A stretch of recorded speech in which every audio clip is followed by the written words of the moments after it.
Kawit Cavite, Aguinaldo Shrine, their products and foods. Pandayan, or the local blacksmithing shops, which is an endangered craft that needs to be promoted and preserved. The local Pandayan is still active and you can still buy handcrafted knives and bolos made the same way during the revolutionary era.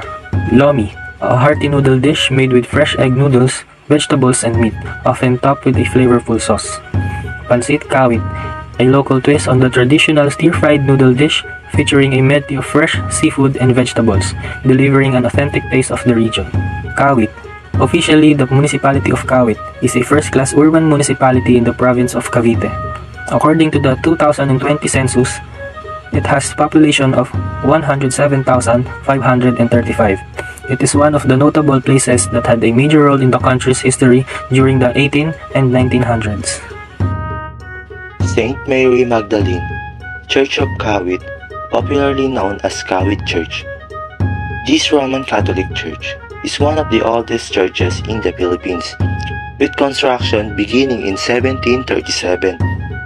The chapel dedicated to Jesus, follower Mary Magdalene, was last refurbished by Kawit residents in 1990.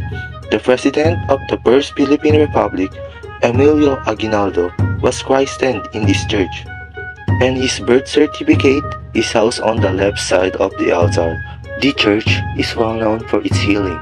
The miracle life-size figure of Mary Magdalene in Kawit has a mark in the middle of her forehead that looks like a mole, and no living Kawit resident understands why the statue has such a mark.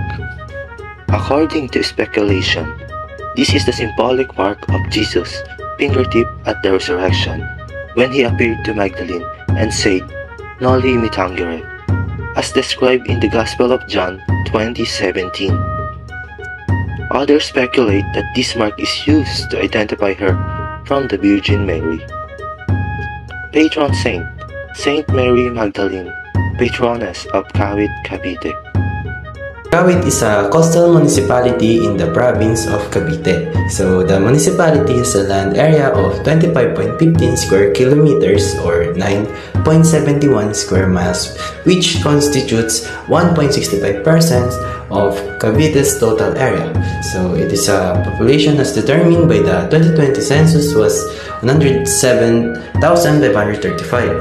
This represented 2.48% of the total population of Cavite province, or 0.66% of the overall population of the Calabarzon region. Based on these figures, population density is computed at 4,276 inhabitants per square kilometer, or 11,075 inhabitants per square mile. Government officials. The current government officials of Kawit, Cavite include Mayor Angelo Emilio Aguinaldo, who has been serving since 2016. Prior to being mayor, he was a councilor and an executive assistant to the mayor. The language spoken in Kawit, Cavite. Tagalog is the most commonly spoken language. A commonly spoken language Caviteño or Chabacano, the native dialect spoken in some areas of the city. The municipality of Kawit, Cavite, with a total land area of 13.40 square kilometers, is a first-class municipality. It is described as a flag town or republic, and it is the cradle of Philippine independence.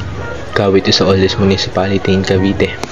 The name Kawit is derived from the Tagalog word kawit or hook, which is suggestive of its location at the base of a hook-shaped shoreline along Manila Bay, extending to the tip of Cavite City.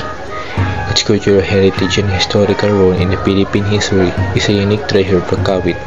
The Aguinaldo Shrine, where the Philippine independence was proclaimed by General Emilio Aguinaldo, remains one of the most hallowed historical sites in the country. Kawit is composed of 23 barangay. It is both an island and coastal municipality. Kawit Cavite has several cultural traditions and festivals, including the Maitinis Festival and the Kalayaan Festival. Maitinis Festival, a Christmas Eve tradition that reenacts the Virgin Mary and Joseph's search for a place to stay in Bethlehem. The festival features a procession with floats depicting biblical scenes and ends at the St. Mary Magdalene Church, where angels welcome the Virgin Mary and Joseph. The festival is a significant event that showcases the local community's religious devotion and cultural heritage. Kalayaan Festival, a 2-week-long festival that celebrates the Independence Day season. It takes place annually from May 28 to June 12.